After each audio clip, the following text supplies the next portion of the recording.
We're working, we're in the lab, and we're going to make sure this happens as soon as possible.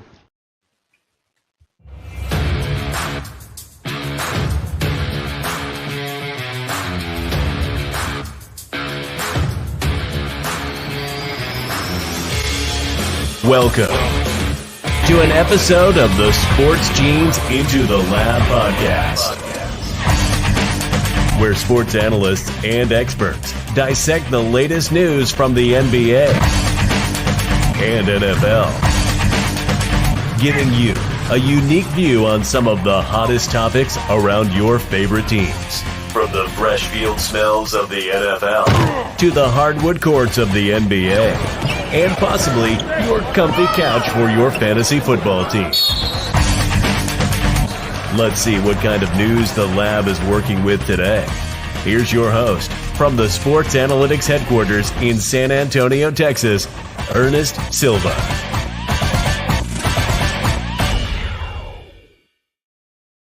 Hey, we can't go wrong with a solo episode. What's up, guys? Ernest Doc E. Silva here today, March 22nd, nearing the end of Season 4 of the Into the Lab podcast. We are only a few weeks away till off-season, but tonight's episode is going to be a doozy. Moving the mic over in case you can't hear me.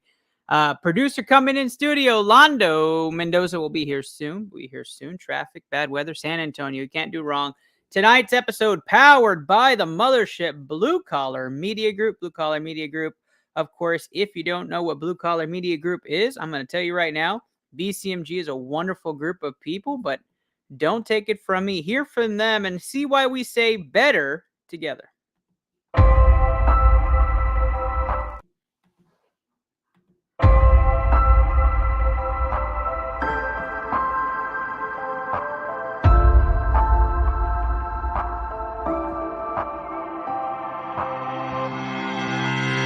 Happy Thursday, y'all. Happy Thursday.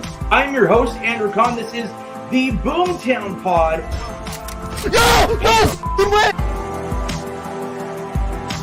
Add Into the Lab Pod is where you're watching today's stream.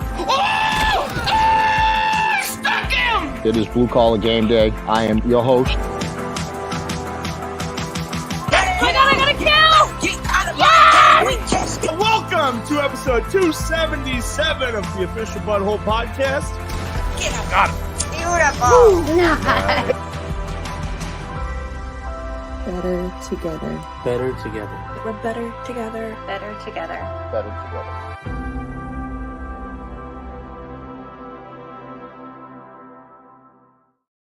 Better together. BCMG looking for shows, podcasts, everything at Blue Collar Media content creators. Chris Boyak, Plus Walker. What's up, my guy? What's up? Solo episode. Yep. All the terrible takes are going to be me tonight.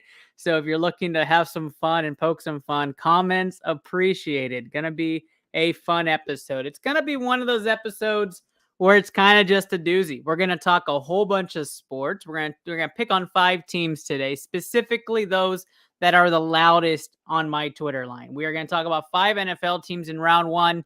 And round 2, we're going to go into what you're probably here for, which is the March Madness breakdown. Where are you ranking? Where are you at in the tournament challenge? I think I peeked at the standings.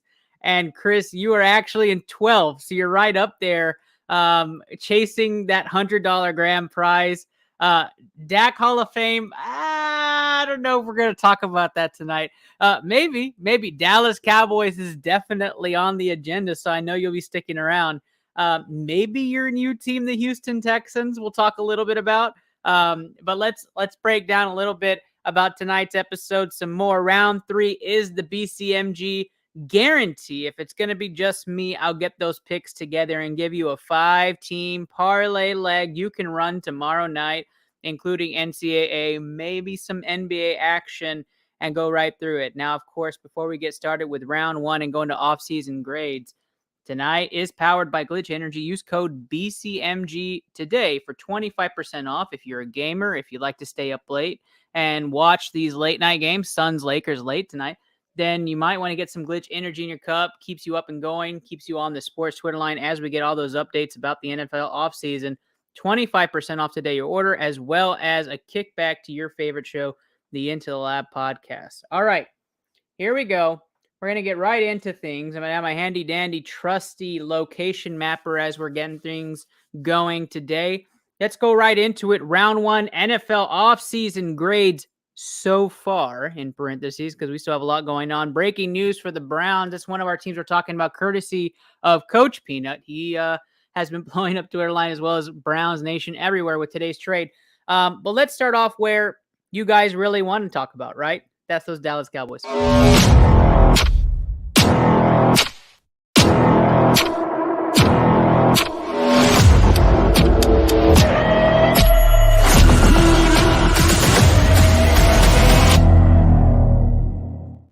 Okay, all right. So maybe you all don't want to talk Dallas Cowboys, but I definitely do. And most of my Twitter line is about the Dallas Cowboys. So let's go ahead and start there, despite popular belief that the Dallas Cowboys, I am not saying the Dallas Cowboys are winning a championship here on this show. I know a lot of you want me to go that direction and just, drag me across the Twitter line. That's not happening. Okay. Chris is saying no. I know you're probably going to tune me out. Just stay on the channel. Trust me, you're going to enjoy it. Dallas Cowboys. Okay. Let's just be honest here. Okay. The offseason hasn't been bad. It's been worse before, right? Let's start off with some of the obvious signings. Donovan Wilson, Tony Pollard right in the beginning. Fantastic bringbacks for the Dallas Cowboys. You cut Zeke, much needed. Okay. Maher's gone. So automatically, addition by subtraction, the Dallas Cowboys were on the right track. You trade for Stephon Gilmore to add more talent to the cornerback position. And then you trade for Brandon Cooks, who again, fourth, fifth team in the last 7 years. Got it. There used to be a rule called the Brandon Cooks effect. Not saying it. The rule used to be the team he gets traded for loses a Super Bowl. It was like a rule. You make that bet in the offseason, you come out with thousands of dollars. Didn't happen when he went to Houston. Maybe if Deshaun kept his hands to himself or asked to not get his other hands on himself, that may be still true today, but it's not. So that Brandon Cooks rules, in fact, I'm not calling that. I think Brandon Cooks is a fantastic addition to the Dallas Cowboys. I think it gives a speedster to the outside when he plays. Individuals like Chris and other Houston Texans fans, he's great when he's sold and bought in. When he's not, he's absent. He's a nuisance. He's not there. Leighton Vander Esch, also somebody who's coming back to Dallas. Fantastic. Cooper Rush gets signed 2-year deal. Ronald Jones gets signed, 2-time Super Bowl champion. It's really funny to hear me say that because as I was going through like my last fantasy projections for the last few years, Ronald Jones is always just there. It's just not that guy, but he's a 2-time Super Bowl champion. Dante Fowler comes back. Some key signings today. We get a long snapper. So, the Dallas Cowboys offseason for me is a B+. It's been fantastic. It's a work in progress. Do they need additional things? Yes. Is there who's kicking the football? Who knows? Do we have some gaps on the line? Yes. Is the draft coming up? Absolutely. Are you sold on Tony Pollard? Most are. So if you're the Dallas Cowboys, what are you needing? And I think to Chris's point, and I haven't even read the comment, I already see the comment notification there. It's, do you have a quarterback that can carry you in the playoffs to a championship? And for most, they look at Dak at that point. And Chris, you're absolutely right. I'm going to talk about Dalton in a minute. Dalton Schultz, for those who aren't familiar. Dalton Schultz leaving is a huge hit. I like Jake Ferguson. I think Jake Ferguson will plug right in. All the additions and predictions of adding a tight end in the draft early, I think they're completely bogus. I think Jake Ferguson is the future tight end there in Dallas. I think they have him, right? Same like with Tony Pollard at the running back position. So I'll digress. The Dallas Cowboys have an unproven position with the running back position. They have gaps on the line. I think they would like to get a little bit more solidify at the linebacker position. They're letting Bobby Wagner play that out, the market that is. And they're going to try to see if they can continue to add more talent at the wide receiver position. Dallas, to me, is a BP+. We're going to move on from Dallas because I could talk about Dallas all day. I like what they're doing. Let's talk about another team making noise for I don't know why reasons. That's the Carolina Panthers. Carolina Panthers to Adam Thielen is apparently a Super Bowl caliber team. Let me just tell you guys, they've had 3 probably very good signings. Adam Thielen on the decline, still a top producing receiver. Probably a lot of people would hate that I say he's on the decline, but he is. Miles Sanders, who you would say is a 50-50 wishy-washy running back that has proven to be valuable at times and proven to disappear at times. And then you have the addition of Bell at the strong safety position, Andy Dalton as a backup quarterback, because whoever they draft is going to be the starting quarterback for the Carolina Panthers. It's not a bad situation. The defense is not terrible either. Defense has proven to be the top half of the league. Even 2 years ago, they were number 1 in the league for the first 8 games. The defense is not terrible. What you have, though, in Carolina is a culture that fits for a winning program, and I think that's what sold Thielen. Why it's blowing up everywhere, I do not know. Carolina Panthers are the 3rd most searched and typed team on Twitter, and I wanted to bring that up because we don't even know who's the starting running back for Carolina. More or less outside Thielen, and I guess you could say their rook from last year. Who's going to be leading that wide receiver core? Who's going to be coming back? I mean, there's just so many questions. The O-line has a lot of questions. There's no McCaffrey anymore. I just don't see it. So Carolina getting all the hype. To me, yes, offseason, B-, maybe even a C+. I think they're doing what they need to do to get ready and rebuild and get back in 2 to 3 years. I don't think they're there yet. Carolina, to me, is a team up and coming, but they're not a team that is Super Bowl caliber. I'm not going to say washed. I'm not going to put it in the machine. I'm not going to claim that Thielen is terrible. Honestly, if he's hanging out, there's low-hanging fruit for like the middle rounds of a draft, I might take it. But no. So let's go to the Houston Texans. This is where we really want to talk, right? The Houston Texans have been doing some pretty funny things. Cesario is doing his job. He's actually being a GM. He's getting rid the addition by subtraction rule with Brandon Cooks. He actually brought in Dalton Schultz for cheaper than what we thought the market was there for, and what he probably thought the market was there for at just 1 year, $9 million. He signs Perryman today at the middle linebacker position. He gets Devin Singletary for a guy who was not the featured runner. We all claimed it was Josh Allen. He is a productive guy, a 1,000-yard running back who got 8+ touchdowns a year. That's Devin Singletary. He leads his team and wills his team in possessions when they hand him the ball, and he got opportunities. Loved it. And Tunsil gets re-signed for his 3-year extension. I think Houston's setting it up for another successful year where they will continue to build talent, continue their culture, and continue to grow their program. The Houston Texans, in my opinion, are doing it right. I think they're getting rid of individuals and that don't help the locker room situation, and they're going to continue to build through the draft and continue to retain talent. They might have even retained Chris Borak or Plus Walker. He may be a fan again this year. I'm not sure. It kind of depends what J.J. Watt declares his fandom, I think, for him. Lo and behold, we almost had a solo episode today, but in comes... That's right. Just Luke. What's up, brother? What's up, brother? How are you? Oh, talking about your favorite team next. That's right. We're moving on to the Cleveland Browns in just a moment. But before we talk about the Browns, Houston Texans, B for me. I think that's a great grade for them. I think there's a lot of unproven culture there, and I think it's going to work out for them in the long run. Cleveland Browns. The only reason we're bringing up the Browns and they're trending today is because of the Elijah Moore trade. So Elijah Moore heading to Cleveland as the Browns have traded their 2nd-round pick for Elijah Moore and the Jets' 3rd-round pick. So those are going back to Cleveland. Cleveland now gets what they believe to be their top weapon on the outside for Deshaun Watson. What did you think about the trade, Just Luke? Actually, that's the first time hearing of it. Oh, okay.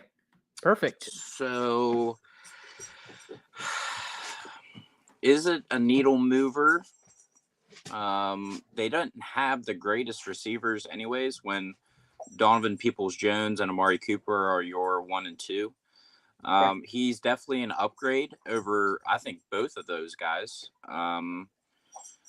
I would probably say a 2nd and a 3rd, you said? They sent a 2nd, they got back a 3rd and more. That's a good trade for them. Yeah. It's just I don't understand. He's going to be due for payment here soon. So it's like, where are we going to go? I mean, they have cap hell already. So I really don't. As of right now, that's a good trade for them. So I have him and Cooper around the same talent level right now, just because Elijah's going to continue to get experience and pass him. I don't think I have him past him yet, but then again, I could be biased towards Amari Cooper. He did wonders for me last season, got me another fantasy championship. So I like Amari Cooper there in Cleveland. Just keep stocking weapons though for Deshaun Watson, right? You're just going to keep building around him and feature that arm.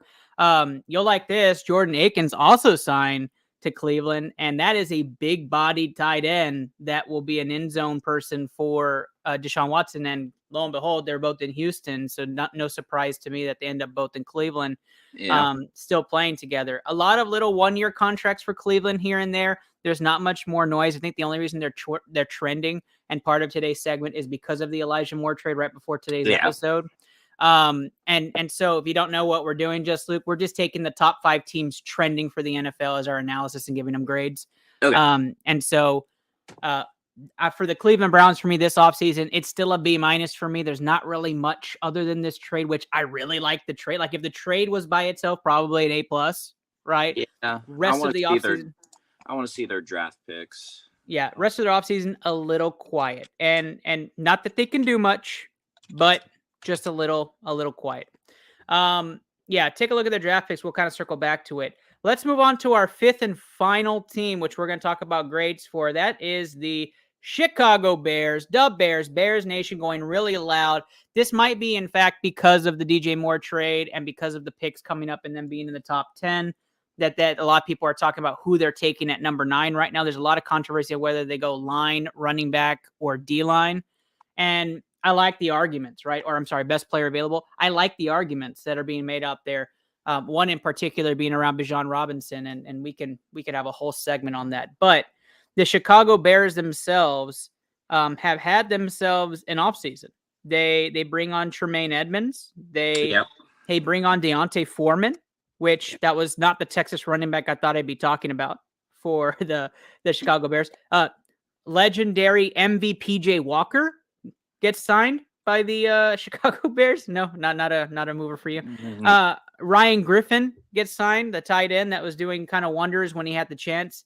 And then, of course, as of recently, as the Bears like to do, signing a bunch of tight ends, Robert Tonyan, now a Bear. So that's a big one for me. So, they got 3 very good tight ends in Chicago, like they wanted to do around fields, like they've been doing, putting 3 tight end sets.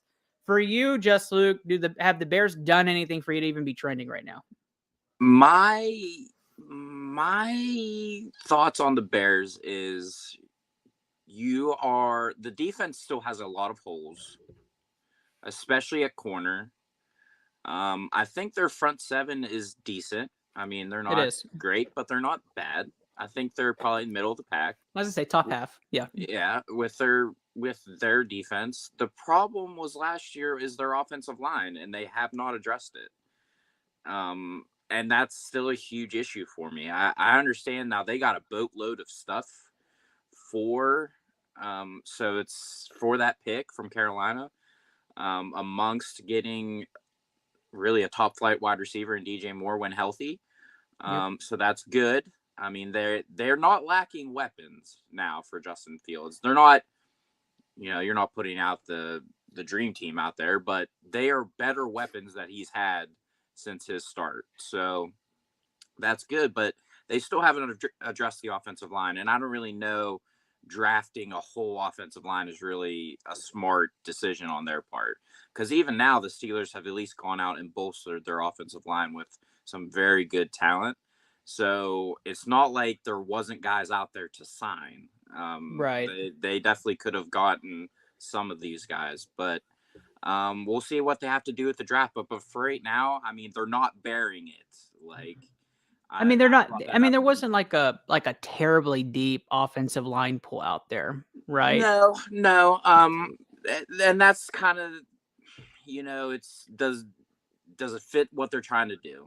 Can that offensive line be sustainable in the run and the pass? Does it have to be a running offensive line, or does it have to be a pass heavy offensive line? Right now, with that offense the way it is, you have to be able to run the football.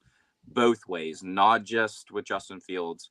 Their running game was abysmal because they were relatively unhealthy at the running back position last year. Again, for like They're the third 27th year in the row. They're 27th in Yeah. the league. You know, And I guarantee you, Justin Fields has 80 to 90% of those offensive rushing yards. Yeah. I mean, it's got to be a very high clip of a number. So, if they could fix the offensive line, I mean, I think that's, especially now in the division that Aaron's not in anymore. We had a good year for Detroit, but don't know what they're going to bring back or how they're going to look in year 2. You would think they would take another leap without Aaron there. You know, Minnesota just lost Adam Thielen. That's a good piece, a good offensive weapon for Kirk Cousins. You know, they're kind of in a weird, they're in a weird position because they did win a lot of games, which kind of hurt them in the end because now they have to draft really late, and they do have some needs on the offensive side of the ball and on the defensive side of the ball. So that division is very winnable for the Chicago Bears with 8 wins or 9 wins. So what I like about the Chicago Bears is they know their piece, right? Like a lot of systems tend to fill in just let's get best players and plug them in, right? Like they got speedy wide receivers that run across the middle well for Fields because that's his window is between the dashes. Yeah. And then they have 3 tight ends that can run big and catch higher passes, which is what he tends to do anyways. Then you get then if they don't go running back in the draft, you've got a running back that's known to not need to be featured in an offense to be successful. Yeah. And Deontay Foreman. And to me, you've done what you need to do, right? And now you need to go into the draft and grab a line, grab best players for. And that's what I'm applauding for them right now, because years past they would have bared it at this point. Yeah. You know. Yeah. So obviously, we've known in the past, just because you have all these picks doesn't mean you hit on every one of these picks, but they have to hit on like 50 to 60% of these picks this year. They have to get it right to really take advantage of Justin Fields, because Justin Fields is going to need to be paid within the next 2 years. So that is a real concept, and that's going to take a lot of your cap away. We're really going to have to see what the market does, especially with Lamar Jackson next season, since it's not going to be this season, how that's going to look. Chicago Bears for me, B- right now. I think it's a wait and see. That could go up, that could go down. Just kind of depends on how the signings go. That ends our NFL coverage, though. And while we love to feature just our shows at BCMG, we have an invaluable stream team, some live right now, including Mama Bear 1920 on twitch.tv, Mama Bear 1920. Go check her out. Go look at her stuff after tonight's episode. Don't go leaving my station. Don't go leave my station. But I'm going to play a clip here that's going to show you some of our awesome streamers, and then we're going to come right back with some March Madness crazy going into the Sweet 16 analysis and where your money should be placed in round number 2 right after this commercial break.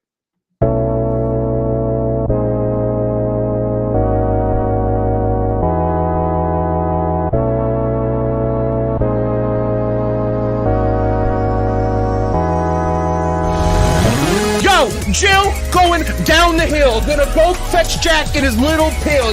Jack feeling down, and that's pretty bad. Let's go. Oh! Yo! Clip that! Clip that headshot! Nice. No! A pistol. What the? Okay, that didn't count. Woo! Let's go, baby! Clutch it up! Yeah, I like it! What? No way! Did that precision just kill me? Let's go! Nice, Papa! Papa with the clutch kill at the end. Let's go. Oh, I missed. That was bad. Got him. Nice. Man, I'm going to go steal their shit. That is definitely orange. Green. You're dumb and it's orange. We're both wrong, red.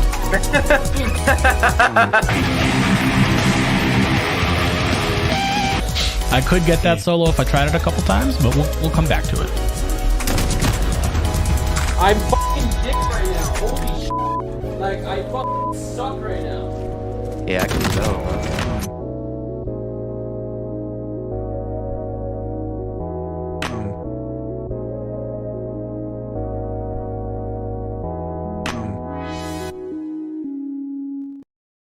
The BCMG stream team, check them out. I know a few of you probably went to go find them as I saw the viewership go down. That means you're probably going to go look at them and then you're going to come right back. I get it, right? That's what we're doing. We're going to go into March Madness. That's why you guys are here. Let's just be honest. You're here for the March Madness. We're going to dissect that. If you were playing, 150 of y'all decided to join the bracket challenge. I mentioned Pless Walker, 12th place right now. You're sitting pretty there, my man. If I want to go look at the standings right now, let me go look in there right now on my handy dandy sidekick phone here. I'm telling you, our bracket's up there too. I mean, it is a good group right now. And you know, kudos to y'all who are like up there. Like that is pretty impressive. If any of y'all had Princeton right now, you should be on this show. Like I'd love for you guys to come on and do this March Madness conversation with us because absolutely phenomenal stuff. And I'll tell you what, our official bracket, we're still dancing a little bit here. We're in good shape. We may not have had Princeton, but we had a lot of others in there. We're shooting pretty high in the percentage. But let's take a look at the tournament challenge. I'm going to bring up a fresh bracket. We're going to look at that second chance bracket and kind of go fresh here. So we don't make anybody feel bad if they see their name on there. So let's take a look at the bracket challenge. Again, we appreciate all y'all supporting the show and appreciate all y'all being a part of the tournament challenge. So let's dive right into it. So we look at the first region on here, and let's talk a little bit about their past games and look at what they're doing. So in the South, we have a 1-5 matchup to start things off. That's Bama, San Diego State. And I'll start off with some analysis, Luke, and then we can kind of talk about our picks. So Alabama looked phenomenal in their round of 64. They look like the team to beat. They look very stout. Of course, they were playing in Birmingham, so they felt very comfortable where they were at. And in the second round, they looked just as good and continue to hold dominance. Alabama won the first game with their best player not scoring 1 point. Yeah. And they won by 22 points. Yeah. That's nuts. Yeah, that's crazy. I get it. It was Texas A&M Corpus Christi, right? Nobody really gave them a shot, but like that's nuts. So Alabama wins that game handily. They take care of business in round number 2. There was no doubt about it. They go up against San Diego State. San Diego State themselves had a phenomenal run too. San Diego State starts off beating College of Charleston in what was a dogfight, right? Like that wasn't just a walk in the park. That was a very good game. They beat the Furman team by 22. Or 23. So you have like a little bit of a back and forth there. Furman played very bad, right? We were all hyped on this show about FU. Big shout out to Melinda Loudon, my coworker. Big hype about them. Now we're going to go to the actual game. Alabama, San Diego State. Luke, go ahead and give us a breakdown. Who do you have in this game and why? I think this is tough for me because San Diego State usually bows out in the second round. Like they usually have their game where it's just like nothing goes in, the free throws aren't going, and they end up losing by like 10. So now they actually get past the second round, but now they have to face a buzzsaw in the Tide right now who are rolling. I mean, I don't see any other way besides Alabama making it to the Final Four. I really don't. Elite 8 and Final Four. It should be Bama. So for anybody wondering, like, hey, okay, Ernest, what are the specifics of this? All right, they're playing in Louisville, Kentucky. Okay, so they're not far off. They're going to be playing. Bama's going to feel very much the home crowd in this game. Bama is going to be the more talented team. Bama's going to need to play a very terrible game to lose this game. San Diego State does not have the talent to beat them. I'm taking Bama to win this game as well. I'm with you, Luke. Okay, I am going to say right now, people are going to shy 7.5 points. That's the spread for this Friday game. Okay. Yeah. I am not. I am taking Bama at 7.5. And if it was 10, I'd take that too. I think Bama wins by double digits in this game. And I don't think it's close. I think Bama kind of shows everybody why they're the number 1 overall seed. And they go into the Elite 8 really kind of puffing their chest to what I think they would believe is probably going to be an easier matchup in the Elite 8. So and the crazy thing is I'm still just looking over this game. The worst shooter on Alabama is 20%. 20.9%, right? The best shooter on San Diego's team is shooting 26%. So Alabama's making their shots, and I don't see any reason why they shouldn't move on easily. Yes, plus easily. Completely agree. Let's move on. Creighton, Princeton. Creighton finally back in relevancy, right? They're here in the Sweet 16. Princeton actually looked phenomenal in that second round game. Princeton showed up and showed out against Mizzou, which I think was more impressive than their first round win. So Princeton goes and upsets Arizona 59-55. I told everybody that Arizona was going to get out early. I didn't know how early. I didn't realize it'd be round one, right? Okay, so they go out. Mizzou comes out. I thought Mizzou looked fantastic round one. They get dominated by 15. So Princeton, the 15 seed, is in this matchup against Creighton. This is also in Louisville. Obviously, they have to play this next game on Sunday. So you have Princeton, Creighton. Who you have, Luke? It's kind of crazy to me because I rarely ever see Princeton in really relevant in any sport just because of the Ivy League. It's kind of weird, and you don't get to see them too often. Right. But first of all, we're not going to glaze over the fact that Virginia sucks. Okay. Like, wow. Okay. And then Arizona, I mean, come on, guys. What are you doing, man? Like, bounced again. Oh. But anyway, I digress. So I think I had Creighton in my personal bracket. I didn't have Princeton, so I had Creighton in my personal bracket. So I'm still going to just stick with Creighton right now. It's just they're honestly pretty even matched up. So I'm really anxious to watch this game. So I think Creighton probably wins this game 99 out of 100 times. Yeah. Okay. And it's very difficult to win weekend number 2 because now Creighton gets a week to study Princeton and gets a week to rest and prepare. I know you say, well, Princeton has not the same talent-wise. There's a gap, right? It's easier to win the second game of weekend 1 and be a Cinderella team. The spread is 10 points. I am taking Princeton and the spread. I'll take Princeton plus 10 any day of the week. I think Princeton leads this game to start off with as well.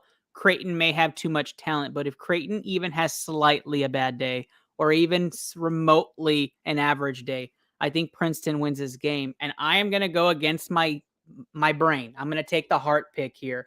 I am going Princeton to win this game. I think Princeton is the better team when they're playing best against best.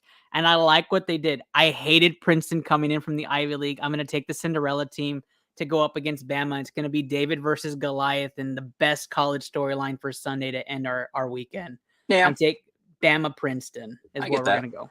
Yeah, 115.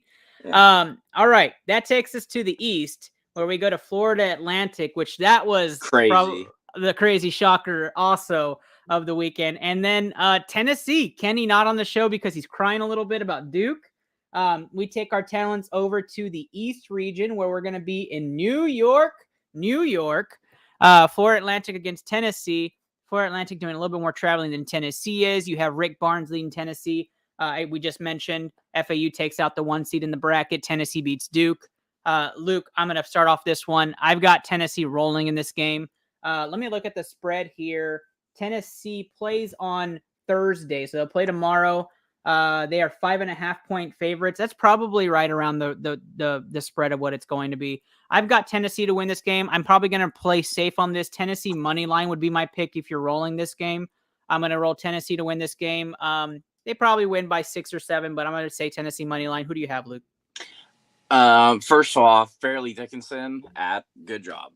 Like, congrats. Yes, FDU, fantastic. Dub, 1 versus 16. You got the dub. Congratulations. Obviously Duke, I mean, didn't really hear a lot about them this year, so they had a run, right? I honestly thought they were going to be a sneaky pick at 5 just because they were, it's still Duke.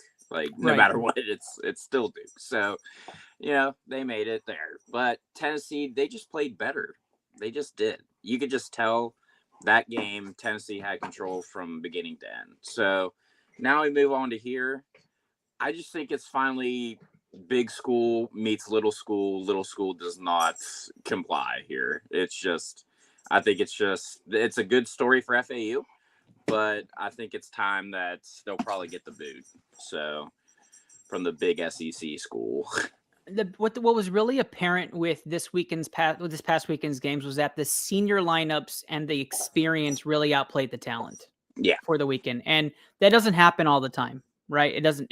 Tennessee and Duke was really apparent. The bigger-bodied, older players seem just that much better and more equipped than the younger star talent one and dones. Plus Walker says FAU Rick Barnes is a bum. I know from the Texas days. I know you don't like him, but I do think this is his last run, that he has a chance to actually make a deep run.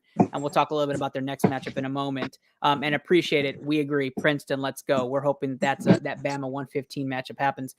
Let's move on to the next matchup, which is might be the game of the day to watch for tomorrow. Kansas State, Michigan State. Kansas State is more talented. Michigan State's better coached. I know everybody's has that debate right now, Sampson or Izzo. It's kind of the big debate between Houston and Michigan State, who's a better coach. That's always trending. But let's talk about Kansas State, Michigan State. Michigan State make their run. It was one of our teams that we had selected to continue moving forward. We loved Tom Izzo's road to the Final Four in this bracket. Kansas State was another one we chose on ITO. We loved Kansas State talent-wise. This is where our group split. So this is where we were really split, and so is Vegas. Vegas actually has Michigan State 1.5 point favorites in this game. Yeah. So Kansas State's the underdog. For obvious reasons, Kansas State hasn't played particularly sound. They beat Kentucky and they beat Providence. They didn't beat them handedly. Those games were teeter-tottering. And for Michigan State, they handily beat USC, which again, the Pac-12 to me, I told everybody, don't write the Pac-12 this year. Yeah. And then of course, they beat Marquette handedly. So Michigan State's the better playing team. I'm going to keep writing that. I'm going to say Michigan State continues this run with Tom Izzo because they score the basketball easier. Kansas State struggles because they have a hard time scoring for deep runs during the game. You saw it in round one. They had a 9-minute gap between scores. You saw it in round two. They had a 12-minute gap between scores. You can't do that against Michigan State. No. Michigan State's going to take advantage of that. Go ahead. Most of the time, you can get away with just talent, and that's what they've done. They got away with a lot of talent. Now you have a team that gets out in transition with the best of them, playing very sound defense in Michigan State and making their free throws. And that's really hard. And that's really hard, especially now you're down to the Sweet 16. Your talent has to be better than 3 phases, and that's tough. And I think Michigan State, whether you want to believe it or not, they still have the best story in the NCAA tournament. They have something to play for. So as of now, I will take the better defense and better free throws and the better transition game right now, which is Michigan State.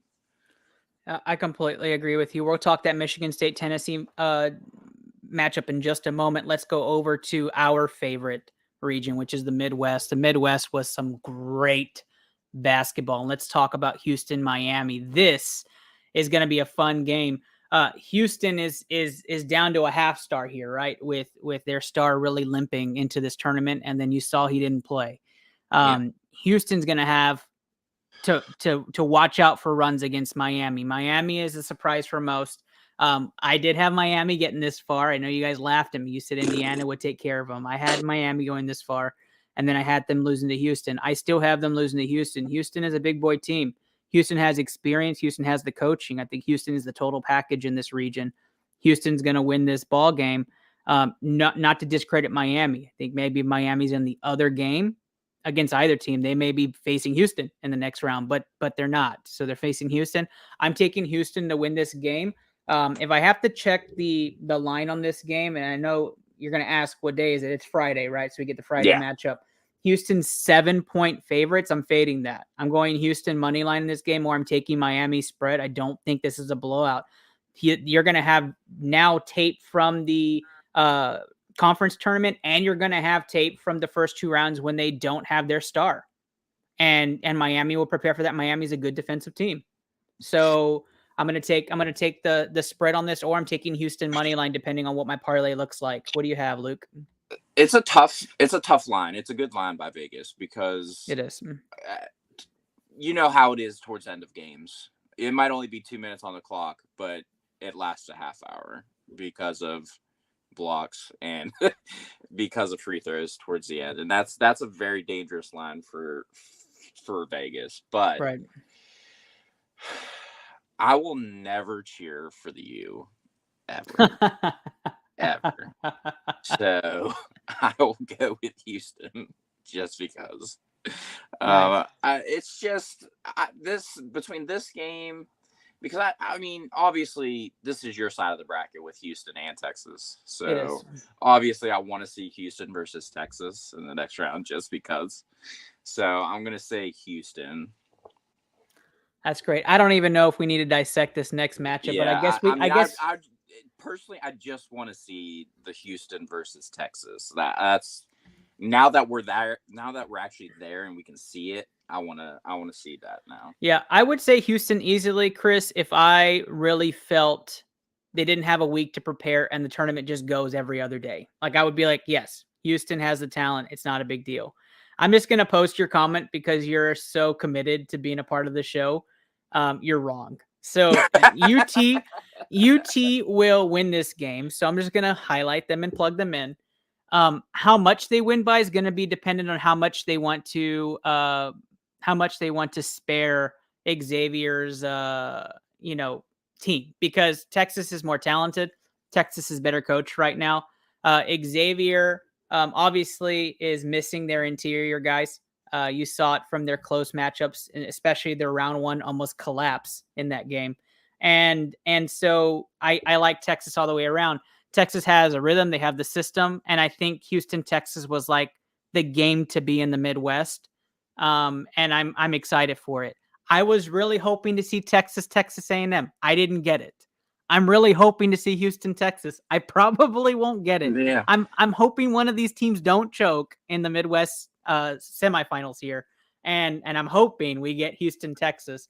I mean, that would be awesome for that crowd. It would be. I mean, being in Houston, especially, like, man, that'd be crazy. Yeah. If Houston gets to play the Final Four in Houston, that's like, it's everything. Yeah. So I can't wait to dissect this in a minute. Houston, Texas is our final there. Texas 4.5-point favorites, as well as Houston. I'm sorry, not Houston. As well as the Michigan State 1.5. If I'm going to pick that team at that low of a spread, I'm taking the spread. So Texas minus 4.5 is my pick. Texas, Houston in that finals. That takes us over to our final game in Las Vegas. Arkansas, UConn is the first matchup. Some teams we didn't expect to be talking about right now. One of them, right? We knew UConn was making this run. We did not know Arkansas was making this run. Yeah. So let's talk it out, right? Arkansas takes out Kansas, which was a game I highlighted as a possible upset, and we talked about. Yeah. And UConn's making their run. We all said on here, UConn's relevant. UConn makes the run. So we're excited about UConn.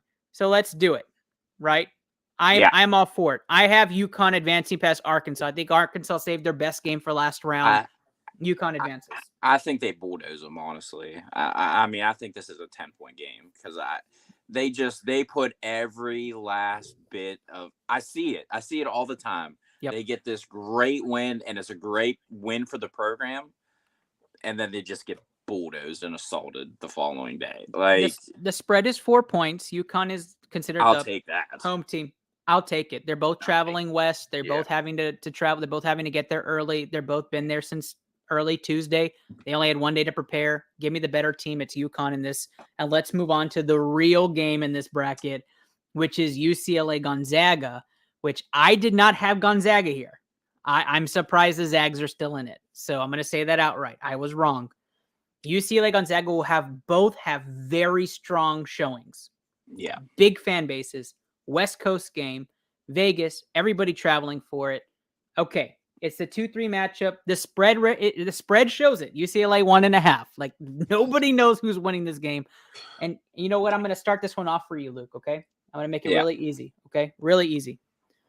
The Zags are going to win this by a lot. Like, it's not even going to be close. So the reason I say that is because UCLA plays in a conference that is just not that good. They play against teams that are not that good, and the comparison star teams all flaked in the first and second round of this tournament. And you're going to see it now. UCLA's talent is third round good. Zags are a complete team more than UCLA is, and the Zags get to face UConn, in my opinion. Go ahead.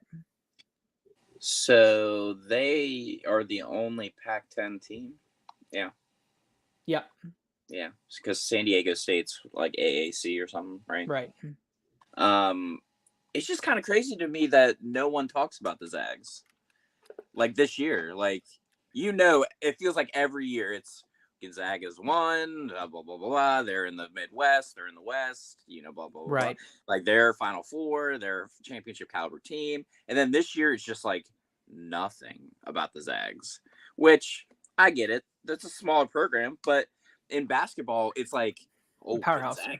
Yeah. Oh, man. Like, we got to go against Gonzaga. And I think that's what it's going to be. It's like, that Timmy kid still plays for Gonzaga. Is he like on his 7th year? He's got to be like 60 by now. It's at least 60. Like, golly. And that's what I think what's going to come down to is they've got so many older guys. I think it's just in this part of the tournament, experience wins out. And I think that's what's going to get this team over the top.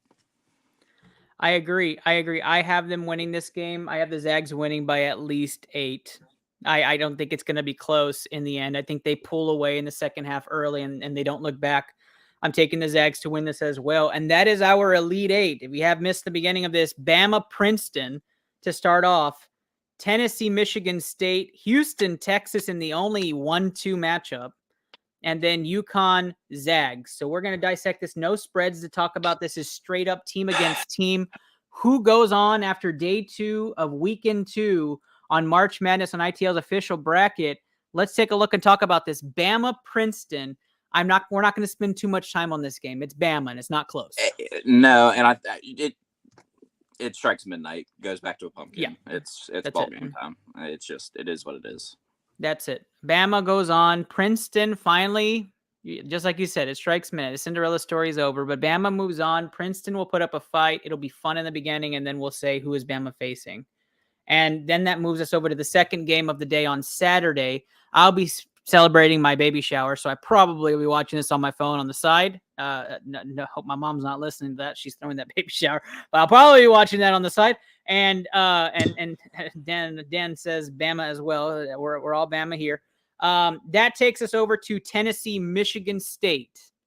And I know we differ on who's moving on to the Final Four. So I'm excited for this conversation. Yeah. Rick Barnes, like I said, I think this is his last run. For some say Tom Izzo might be his last run. So this is going to be a very emotional game. Who do you have, Luke? I'll let you start off. I have Sparty. I do. It's just they have right now they have the three things to win a championship this late in March. They just do. They get out in transition. They make their free throws. They play great team defense. And they have a better story. My mom says she's listening, so now I'm getting the messages. It's kind of funny. Sorry, Mom. But yes. You got Michigan State. I'm going to take Tennessee in this game. I think the way they played against Duke, the preparation, the way the seniors and juniors are playing on Tennessee's team, I'm going to take Tennessee because the bracket is getting filled in ITL. Tennessee will go on. But I will say, if one of these teams wins, I will be rooting for them, whichever one wins against Bama. Yeah. Like, I get Bama's going to be the better team, but I am rooting for them against Bama. And because I want to see them go on. Chris says Michigan State. He's not a Barnes fan.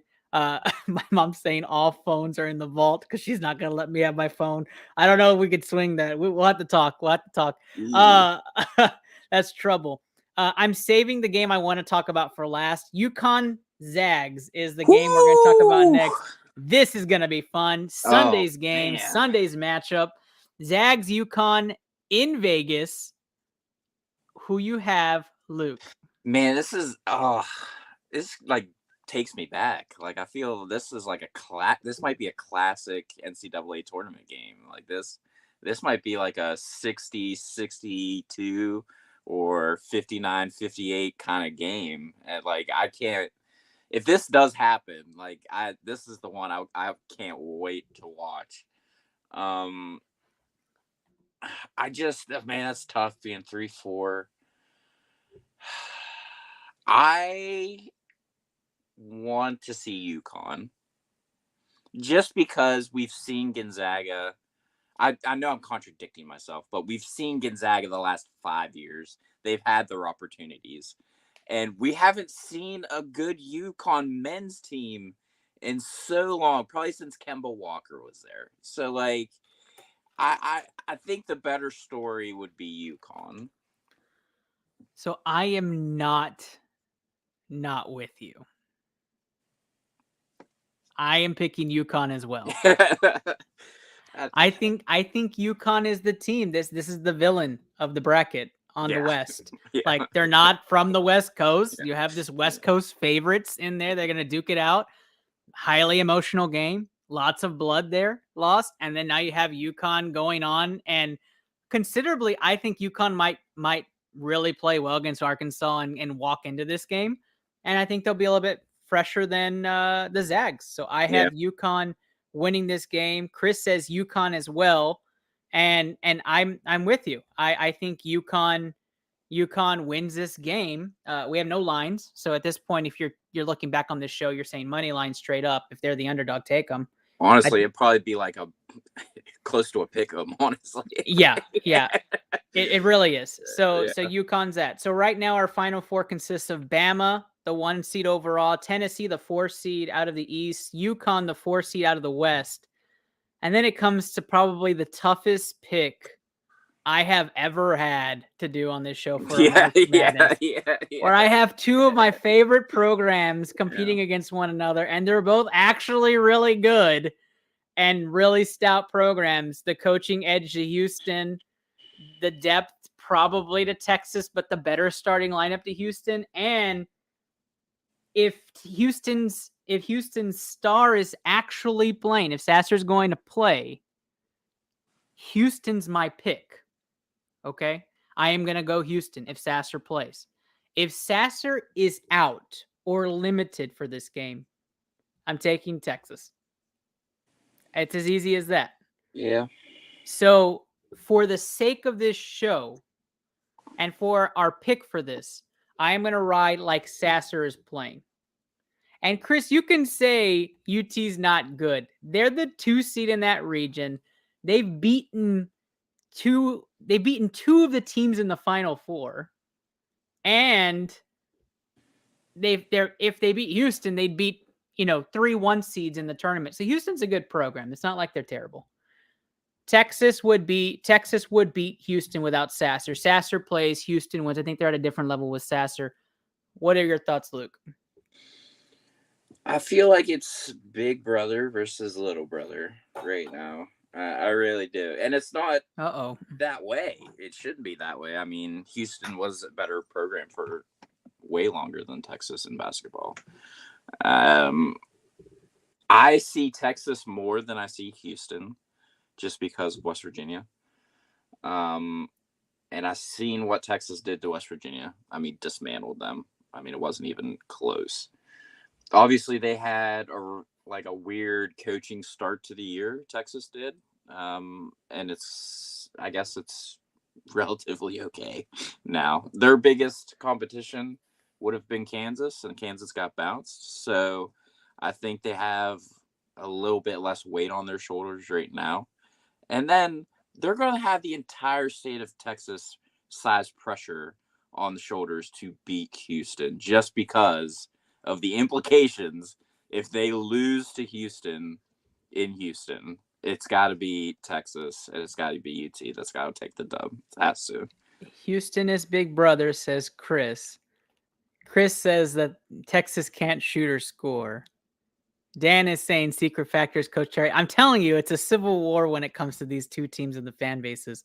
I'm going to say it right now, and for some that are just joining, because I'm watching the people roll in, right? And of course, here comes Reg Huggins, of course, part of our two old guys segment that's going to be on ITL next season.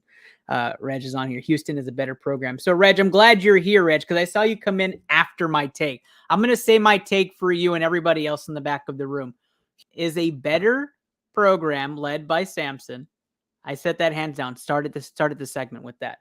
Texas, I think, is better if Sasser doesn't play. I'm taking Texas to win if Sasser sits. If Sasser is limited, I'm taking Texas to win. If Sasser plays and he is healthy, I believe the star power and the potential of their big three in Houston is better than Texas as an overall team, taking Houston to win the game. For the sake of this bracket, we are going to act like Houston is healthy and Texas is healthy without us knowing anything yet. So Houston moves on to the Final Four. I'm taking Houston to win this bracket, but it tears me inside because Texas is not always here, even though Houston is. That's why I know they're the better program, because it doesn't happen all the time. But congratulations for Texas on a deep run. If Sasser doesn't play, we'll be talking about you against UConn, which I think would be an easier matchup than you against Houston. So Houston moves on. All right. So for those asking, Bama, 1 seed overall in the Final Four. Tennessee, the 4 seed, meeting them on the left side of the bracket, right side of the bracket. Number 1 seed, Houston, comes out of their Midwest region against the, well, I guess would be probably the Cinderella team of these 4 in UConn. I think that's probably the least talked about storied franchise out of the 4 this season. That goes number 1, Bama, Tennessee for us, Luke. Who do you have? Battle of the SEC. It's kind of weird to see 2 SEC teams in the Final Four, and they have to play each other. That's kind of crazy. They're usually on the opposite side of the bracket. Or really, it's kind of weird to see an SEC team there if it's not Kentucky, technically.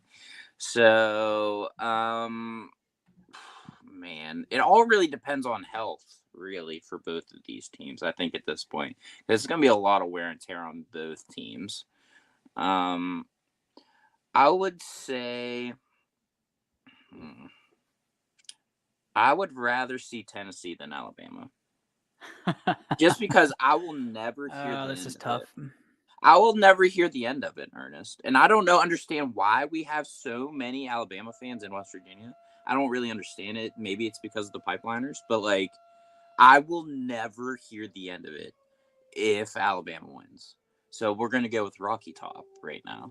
You're going to take Tennessee in the upset Cinderella bid over the number 1 overseas Bama.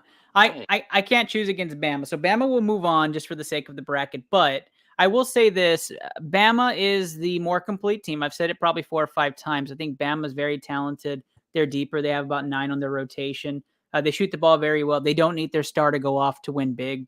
And I think that's huge for Bama. I'm taking Alabama to win on this side of the bracket and be in the championship game. I'm not going to get provoked by some of y'all in the Texas Houston. I'm not doing it. I'm sticking with my guns on my take. I'm not going to just go back and pick Texas because that's my favorite team. That's not going to happen. So Bama is moving on in that bracket, and that's our first championship team. Bama lives up to the expectation. They're not a football school. They are a basketball school.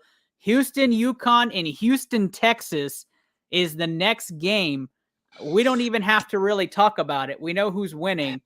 But if we had to dissect it a little bit, what do you see in Houston, UConn? Well, I think everybody in the nation had Houston there. I really did. Now, UConn, I don't really think besides anybody on ITL had them going far. No, I didn't really see that at all. So it's another one of those situations. It's Cinderella. And I think it's time that it's Houston in Houston. Like, you got to win this game. Like, you just have to. So it's got to be Houston. Like, Houston has been struggling sports-wise with their franchises, aside from the Astros, right? The Astros and the Cougars are really the bright spots of Houston sports. And so, like, Houston will be playing at this all-time energy maximum against a team that's inferior, and they'll win this game. I don't care what the spread is. I'm probably taking Houston's spread in this no matter what. I might even take Bama's spread no matter what. I'm almost like Chris, move on. Let's talk about the game of the year that we're going to see. And that's Bama-Houston. And the reason it's the game of the year, because it's the best talented team in Bama against one of the best coached and in their hometown teams of Houston. And you have a double 1 seed matchup of Bama versus Houston in the finals. And so here we go, right? Here we go. Sasser would have to be at 100%. Houston's got more than a puncher's chance. People are going to say that they're not as talented. I think they have a deep run. I think Samson has the experience here to give them that edge. For me, and this would be my prediction now, not knowing any injuries, not knowing what's happening. I'm going to go with it. Houston pulls what would probably some would say an upset, even though they're highly ranked teams.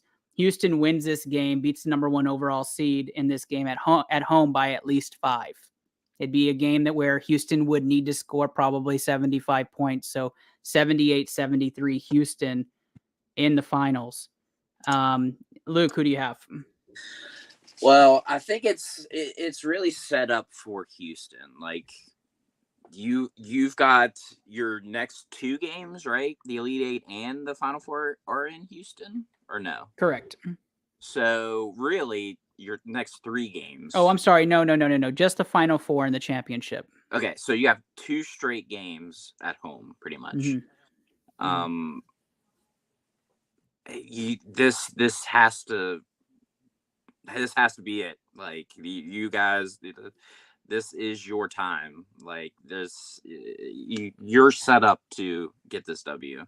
I think it's gonna be like 64-59 or like 65-60, but I think Houston gets a 5-point win. So you got Houston as well. Chris says people sleep it on Jarris Walker and focusing on Sasser too much. I like Jarris Walker. I think he had a fantastic outing when Sasser stopped playing, but I think with some tape and watching him play, I mean, you eventually have tape on somebody who's not as talented.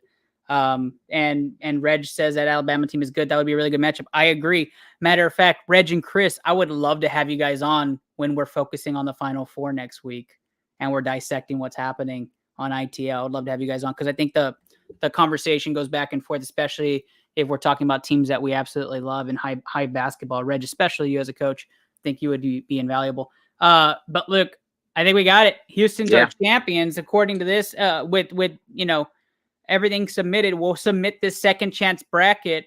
And for those of you who are competing in the ITL challenge, good luck to you guys. Like this is where the men separate from the boys, where the contenders separate from the pretenders. This is it. This is where you guys really start to break away who's in that top segment. But hold the phone like John Cena, the biggest supporter of ITL himself. Kenny Cotterill has joined the show. Kenny Cotterill, what's going on, man? So I didn't know that we recorded today. And so it's budget day up here in Saskatchewan, so I wouldn't have been able to hop on until now anyways, but I saw that you guys were still going. So what's the championship predictions? Okay, so we'll take you. So for those of you who just joined late, let's just redo the whole show. So not happening. Okay. Not happening, but we'll do a quick rundown for you, Kenny, so you can tell us how bad we got it. And then we're going to plug out. But here is the final breakdown of what happened today on ITL. We have Bama beating San Diego State and Princeton beating Creighton in the Sweet 16. Bama beating Princeton by a lot in the Elite Eight and going to the Final Four. We had Florida Atlantic losing to Tennessee, Michigan State beating Kansas State in an upset, even though they're favored right now. And then Luke had Michigan State. I had Tennessee. Show rules. Tennessee moves on, but it was really a 50-50 toss-up. We're going to go with Tennessee.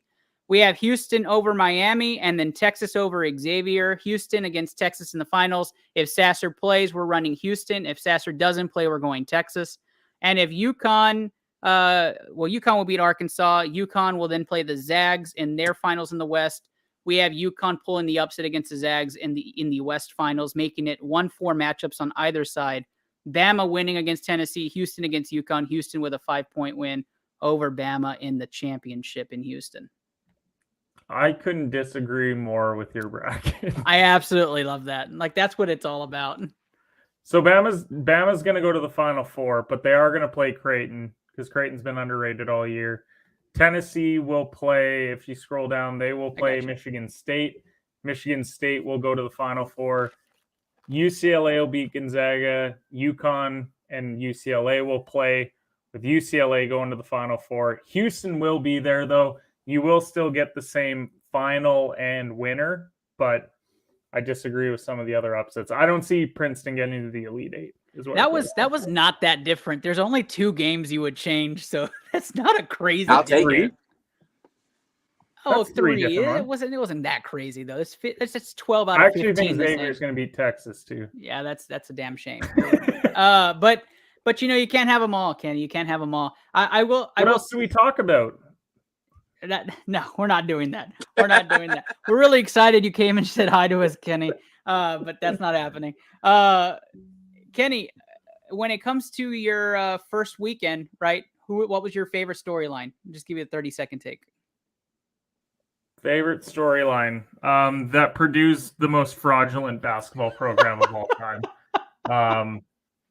You lost to a team that didn't win their conference tournament. Like that coach, based off one result, just got hired at Iona, coming from D2 to now going to Iona because he won one basketball game. And we're going to pretend like this is some amazing hire for Iona. And and Duke stink. But like we knew that going in, so it was a good first weekend. Yeah, I'm glad you got it. Yeah, I couldn't pick between that and Furman. I love the Furman pick. I wish Furman was still dancing. That would be really cool to be talking about Furman Princeton right now. Okay, guys, that is tonight's show. We appreciate all of you. As we go into tomorrow's bets, again, don't bet your mortgage. Bet for fun. Good luck with all your bets this weekend. If you're watching this, we'll clip some of them. We have some fun takes for the weekend. But we really hope you guys have the best luck. It's only fun if you guys are here. Chris just wants to plug Kenny Smart, Xavier over UT. That comes from a Cougars fan. Appreciate you, Chris, Reg, Dan, everybody who came on the show and put their comments in the chat. Everybody who watched, and all of our producers out there. Thank you guys. Kenny Cotterell taking an early exit. We'll bring him right back when the show ends. But Luke, you want to tell the people where they can find you? Apparently not in Regina, Saskatchewan. Kenny shows up and then just dips off camera. Just dips off at camera. You can find me on Twitter. You can find me on Facebook. You can find me on Tinder. You can find me on Hinge. You can find me on Bumble. I'm here. I'm available. So that's where I'm at, Ernest. Wonderful. And Kenny, looks like Kenny is back. Kenny, you want to tell people where they can find you every morning? I mean, I wasn't even on all episode, but follow me at Head Monday, Wednesday, Friday, 8:15 in the morning. Thanks. Absolutely. Kenny, always a pleasure to have you on. Your takes are invaluable. I am your host, Ernest Silva of the Intellab Podcast, powered by Blue Collar Media Group. We appreciate the hell out of all of you. Good luck again, guys. And for those in the money, go get it. Good luck with that. Hope you guys have a great and safe weekend. For those traveling, adios.